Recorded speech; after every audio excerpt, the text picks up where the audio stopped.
Madame la présidente, madame la ministre, mes chers collègues, les politiques d'appui aux collectivités sur tout le territoire national, à la ville et à la ruralité sont nécessaires pour aménager notre pays. Santé, développement économique, urbanisme. Nous pensons qu'elles doivent être amplifiées dans les territoires ruraux, ce qui représente 80% du territoire et un tiers de la population, afin de réduire les inégalités territoriales et d'y maintenir la vie. En plus de ce qui existe, un appui devrait s'orienter vers la réindustrialisation de ces territoires. Il faut aider les collectivités pour permettre des financements au niveau des PME, du tourisme, Internet partout. Pour tous, il faut aussi donner la possibilité aux agriculteurs de diversifier leur production en maintenant les possibilités d'irrigation, tout cela avec des préfets développeurs.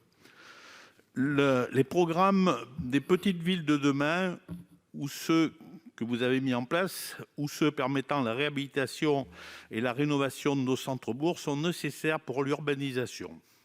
L'artificialisation des terres doit être différenciée par rapport aux villes et permettre au rural la facilitation de réaliser des maisons individuelles. L'accès à France Services doit être généralisé dans tout le pays. Madame le ministre, le Gouvernement est-il favorable à la mise en place de ZRR mieux ciblées dans les territoires ruraux après 2022 ? L'État est-il favorable pour subventionner, participer au financement de l'immobilier des TPE, du tourisme et aussi de permettre l'irrigation agricole et différencier l'artificialisation des terres ? L'aménagement du territoire, c'est aussi un médecin dans chaque maison de santé. Ne pensez-vous pas que l'amendement du Sénat permettant aux futurs médecins d'être conventionnés seulement après 6 mois de remplacement en désert médical devrait être mis en œuvre ? Merci. Alors, merci, chers collègues. Je vais vous rappeler que nous avons une après-midi de débat et que, sincèrement, c'est par correction aussi pour les collègues qui viendront au débat suivant, que je vous demande vraiment de respecter impérativement votre temps, parce que même 5 secondes, 10 secondes chacun, ça va déborder beaucoup. Merci beaucoup. Madame la ministre, c'est à vous.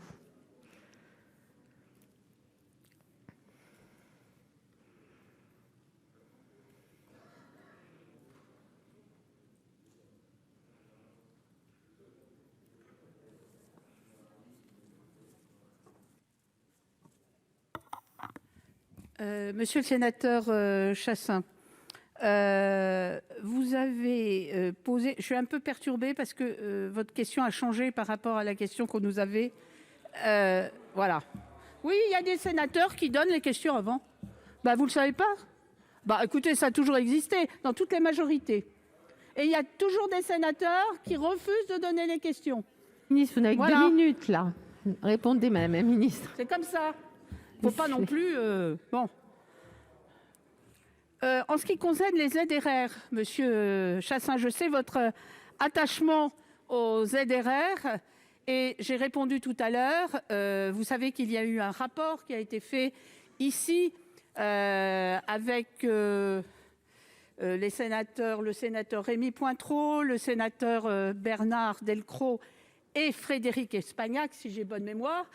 Et nous avons publiquement dit, le gouvernement a dit publiquement, et nous l'avons fait voter, que nous allions prolonger ces zonages encore d'1 an et que nous allions lancer à nouveau, enfin pas à nouveau, pas un rapport, mais une étude avec le groupe de sénateurs qui avaient travaillé sur ce sujet pour voir l'évolution ou pas nécessaire pour les ZRR.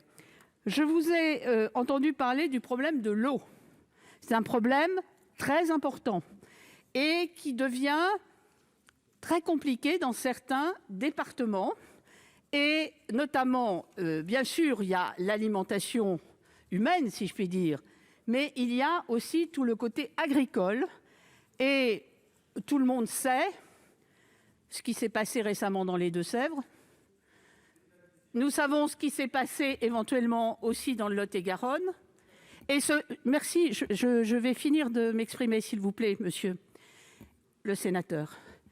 Et je pense que le problème de l'eau est un problème absolument vital et qu'il faut avancer sur ce sujet parce que ça devient une opposition terriblement grave entre ceux qui condamnent ceux qui font des réserves d'eau, que ça s'appelle des bassines ou des retenues collinaires, etc. Merci, Madame la Ministre. Et donc, il faut vraiment qu'on travaille sur ce sujet.